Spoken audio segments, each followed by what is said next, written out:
ہے، رمضان شریف کی اپنی فضیلت ہے، جمعے کی اپنی فضیلت ہے، ان دونوں کو اکٹھا کیا جائے تو یہ جمع فضائل بن جاتا ہے۔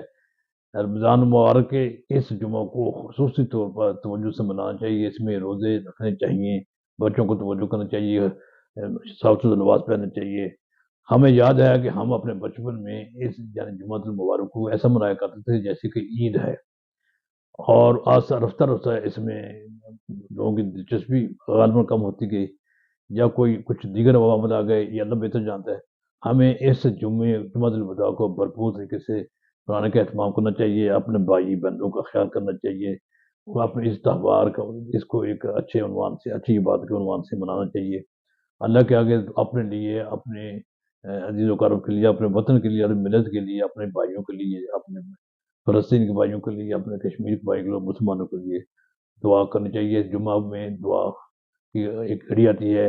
مخصوص گھڑی ہوتی ہے جس میں دعائیں قبول کی جاتی ہیں۔ دعا اس کی طرف توجہ کرنی چاہیے۔ ہمارے وہ صاحب ہم بھائی اور بہن ابھی تک کافی بیٹھے ہوئے ہیں، ان کو بھی اس طرف خاص توجہ کرنی چاہیے کہ وہ اپنے اپنا بھی فرض ادا کریں گے، اور اپنی قوم اور ملت کی طرف سے بھی فرض کفایہ ادا کریں گے۔ اللہ تعالیٰ ہماری سب کی، ہم سب سے راضی رہے، ہماری دعاؤں کو اپنے نبی پاک صلی اللہ علیہ وسلم کی صدقے قبول فرمائے، مشکل امت مشکلہ مسلمہ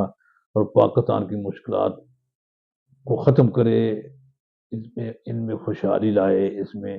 سکون و امن و سکون لائے، اور ایسے بھائی بہن جو کسی بھی غلط فہمی کی وجہ سے امت مسلمہ کے مقاصد کے خلاف، یا اسلام کے مقاصد کے خلاف، یا پاکستان کے مقاصد کے خلاف کام کرتے ہیں، انہیں اللہ تعالیٰ